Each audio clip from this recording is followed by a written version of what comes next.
Na palang Yokohama na parang district. Pwede ka na dito mag-isang araw na na pasyal eh. Kasi andito na yung yung si Gundam mo, yung doon sa may unahan. Tapos ayun yung alam ko NYK parang barko to museum to eh. Tapos doon sa may unahan ng konti, nakita niyo mga Ferris wheel. Ano din yun, parang Yokohama Amusement Park. Tapos ito, park na rin mismo to. Ayan no.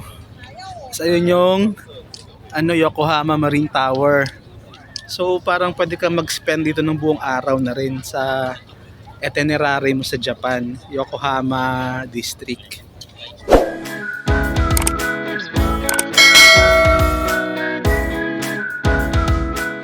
Morning ulit. Today's vlog is we're going to Yokohama Gundam Factory. Pero sarado. Mahal ng ticket pero sulit kasi Gundam Factory. Ito na, let's go. Isang rides lang to mula sa hotel namin eh. I mean isang sakay lang ng train. Dito na kami sa station na papunta ng Yokohama Gundam Factory. Malayo ito sa amin, mga almost an hour yata din na biyahe sa train. Pero isang train lang. Dito kami sa South Exit daw kami. Exit na kami ng station. Bug na. Ayan na. Yun na yung mga signs na papunta doon sa Chinatown tsaka sa Yokohama Gundam Factory. Ito na nilalakad na namin. Mali pala yung kaninang dinaanan namin. Ito pala. Sorry, ganun talaga, trial and error lang. Ito na yung tamang daan. At kami papunta dun sa Gundam, may nakita kaming mga bags ng mga second hand. Brand new yata to, di ba? Gaganda, mga coach pa oh.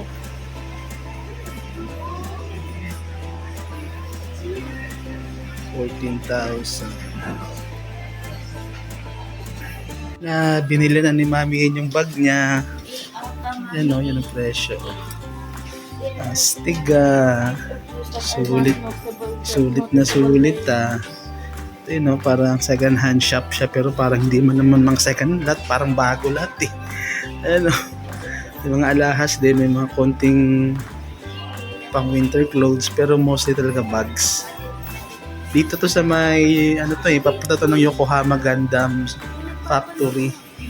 Pagkababa mo lang ng MRT nila papunta dun sa Gundam, madadaanan mo to. Ayan dadaanan mo to eh. Ito yung pangalan Happy Brands. Baka interested kayo. Pag naligaw kayo dito, dumang kayo. Daming bags, matutuwa yung asawa nyo. Yan anong brand yan? Coach. Wow, Coach. Yan na, Happy Brands. Pagkababa lang to ng MRT going to Yokohama Gundam Factory. Parang mahabang street din na may mga paninda na kung ano-ano. Ito, may nadaanan na naman kaming mga sapatusan. Gaganda ng mga sapatos. Diyos ko. Ang daming sapatos. Ay, naku, makakabili ata ako dito. Mukhang malapit na kami dito sa sa Yokohama Gundam Factory. Dami ng tao eh. Ito, Yokohama Marine Tower.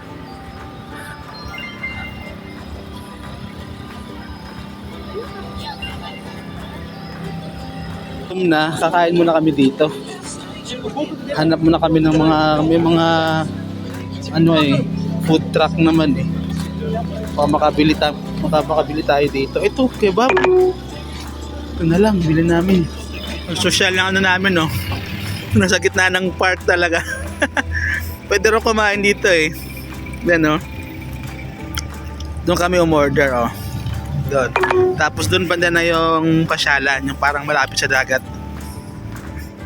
Social yan kebab, doner, tsaka sand, kebab sand, tsaka yung fries. Kay Liam naman, wrap. Ay, anong tal? Crepe pala, crepe. Crepe. Ito na yata yung ano nila eh, yung parang Yokohama Park. Dami lapit sa dagat. Daming ano, mamasyal. Parang may barko. Ah, yung ano nila. Yung pwede ka dyan pumasok sa barko eh. May, you know, may, siyempre, pero may bayad. Ito yung mga dito sa ano, Tokyo Marine Park. Yun yung si Gundam mo sa malayo. Sino ba kasi si Gundam? Hindi mo alam si Gundam, be? Ito palang Yokohama na parang district. Pwede ka na dito mag-isang araw na ano eh, na pasyal eh. Kasi andito na yung ano, yung si Gundam mo. Yung doon sa may unahan. Tapos ayun yung, alam ko, NYK, parang barko to eh, museum to eh. Tapos doon sa may unahan ng konti, nakita niyo mga Ferris wheel. Ano din yun, parang Yokohama Amusement Park. Tapos ito, park na rin mismo to. Ayan no. So ayun yung ano, Yokohama Marine Tower. So parang pwede ka mag-spend dito ng buong araw na rin sa itinerary mo sa Japan, Yokohama District. Ayan yung ano, boat museum.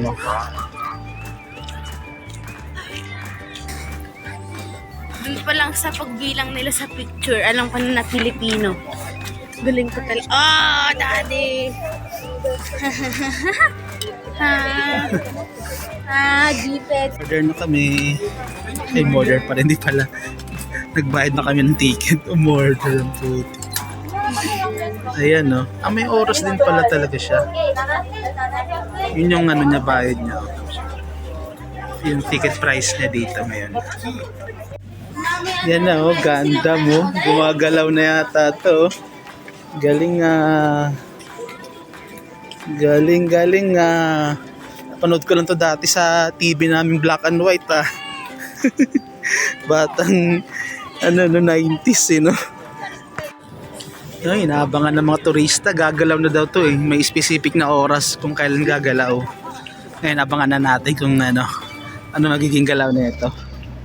Exciting to. Countdown on 3 minutes. 3 minutes pa be?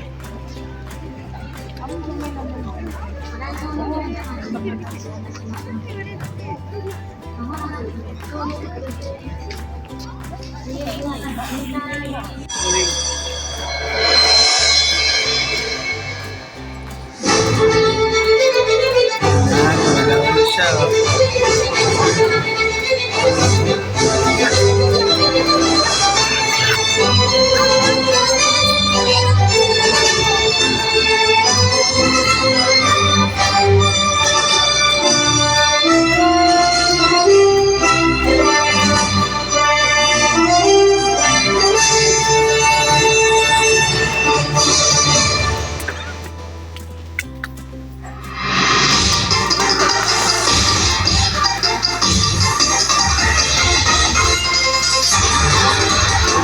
Galing nga.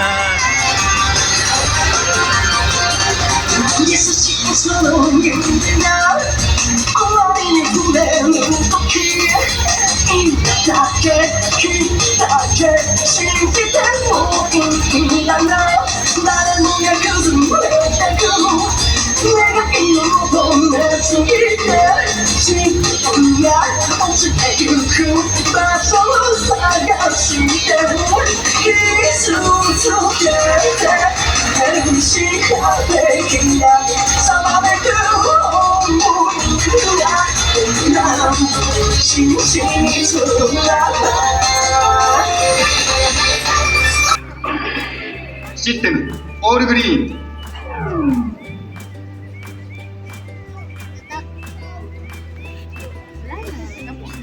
Stand by. Kasi, Maganda na pagkagabi oh. Medyo madilim na eh. Umilaw na.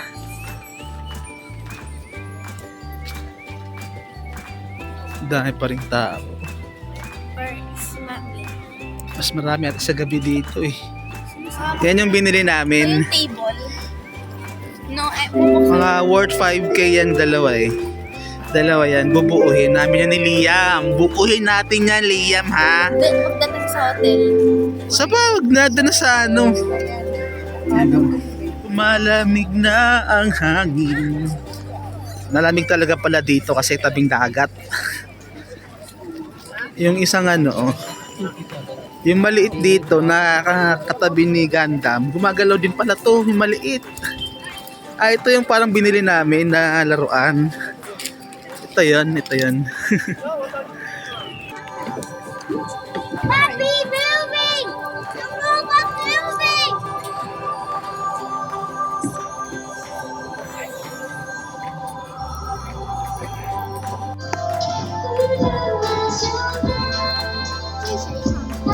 Talaga maganda pagkagabi kasi may ilaw. Oh.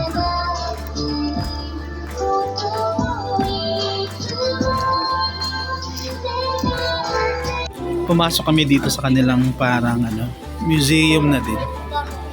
Museum na rin ng Gundam. Pasok tayo, be. Move. Ito yung history yata kung paano nila ginawa ito eh. Oh, may Guinness Book pala sila, be, oh. Gundam Global Challenge Japan.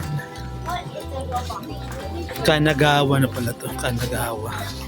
Yokohama, Kanagawa. Ayan, oh. Galing, oh. Paano ginawa yung mga ano, mga laruan. Mga laruan. Mga ano.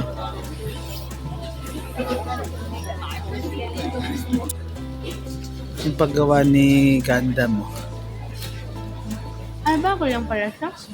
Bago lang kasi before yata hindi siya gumagalaw. Pero ngayon kasi, di ba, gumagalaw na. Moving forward pa kami, may mga exhibit pa din sila. May mga interactive ano pa sila, oh, activity, oh. Tapos ito, meron dito. Ay.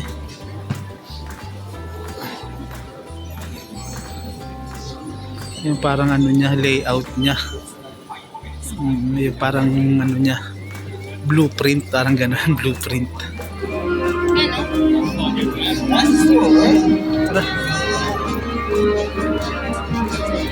Parang ganda dito sa gabi lalo pagka talagang pitch dark na.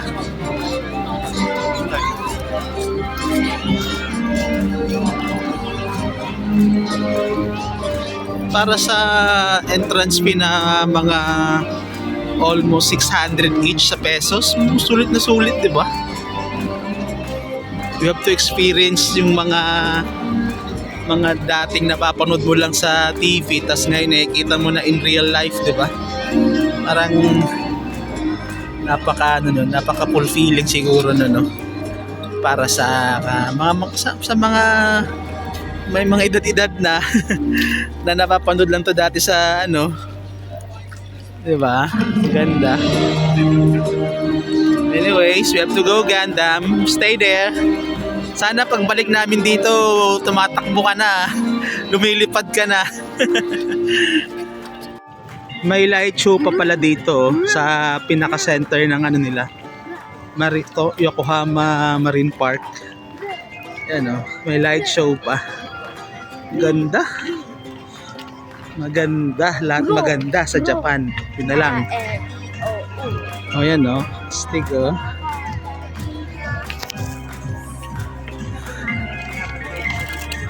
Ito na yung ano, yung Yokohama na yung parang barko na museum. Parang din na kami papasok doon kasi gabi na eh. May pupunta pa kaming iba. Punta pa kami ng Chinatown. Then doon sa may Ferris wheel. Tapos ito pala is ano pala to. May light show nga pala talaga. Yan, nakita nyo ba? Light show. Ayan, oh. Ito, papunta kami ng ano, Chinatown. Kasi di na kami nagpunta doon sa Cosmo World Amusement Park eh. Kasi sobrang layo pa pala nun sa location namin. Mga 30 minutes pa. Tapos ano, napakalamig. Diyos ko. Kaya dito na lang muna kami sa Chinatown. Sa Yokohama din. Ito na, oh. Yokohama Chinatown. Ito daw yung largest Chinatown dito sa Japan eh. Makapamili tayo dito ngayon.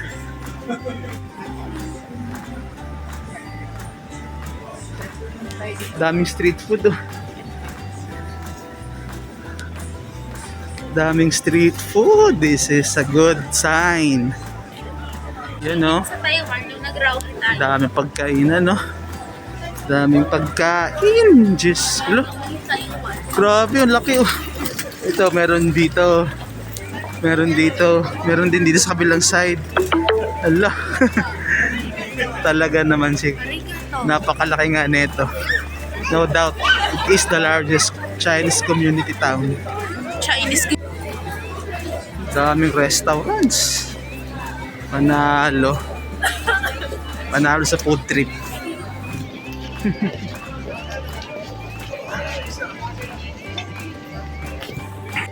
Grabe. Daming kainan. Kaliwat kanan, ang daming kainan no. Kaliwat kanan, puro kainan. Ang haba pa netong street na to.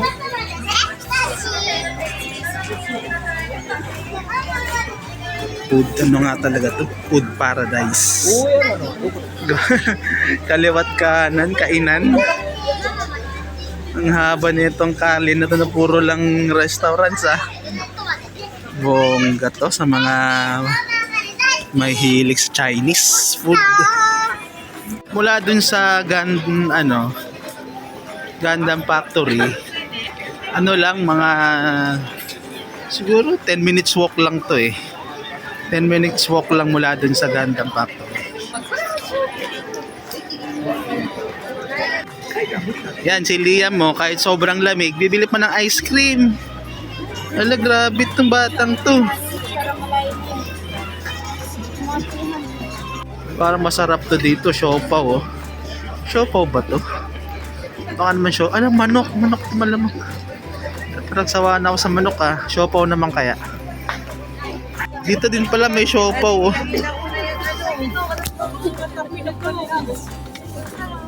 Hello. Ice cream. You want ice cream? 580. Ito yung binili namin. Itong siopaw tsaka yung ice cream. Yun daw yung price. Okay, Mami Yen. Where's the money? Kami ng siopaw. Siopaw pa talaga to. Liam, ice cream for life. Namili na si Mami Yen ng ano niya, pangkape niya. Pang ano niya yan sa breakfast. Pangkape-kape niya. Masarap siguro dito. Ang daming tao eh. Nagkakagulan. Anong meron dito? Siomay yata to ha. Siomay tsaka pang ano to ha. May palaman sa loob ha. Na ano? Hopya. Parang hopya.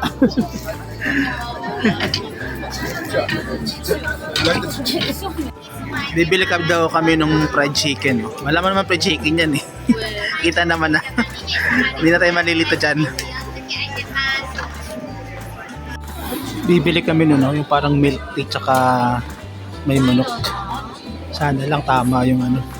Yan nga yung presyo niyan. Nila, 580 na chicken. Ang laki oh. Ang laki. Tapos, pagkasama yung milk tea, 880. Pucha oh. Anak ng pucha yan oh. Sulit na sulit. Happy lang kami ni Mami yan. Kasi masyado na malaki. Ano naman yung laki oh. Sulit na sulit. Kaya na. Ito yung binili namin doon na ano, na parang ano na, dalawa na. Isang milk tea na pucha at isang chicken. Laki ng chicken, no? Ano lang to, yung chicken lang 580. Pagkasama itong milk tea, 880. So, sulit na sulit kahit kami dalawa nakakain yan, no? Laki niyan, no? Panalo. O si Liam pati kumain na oh.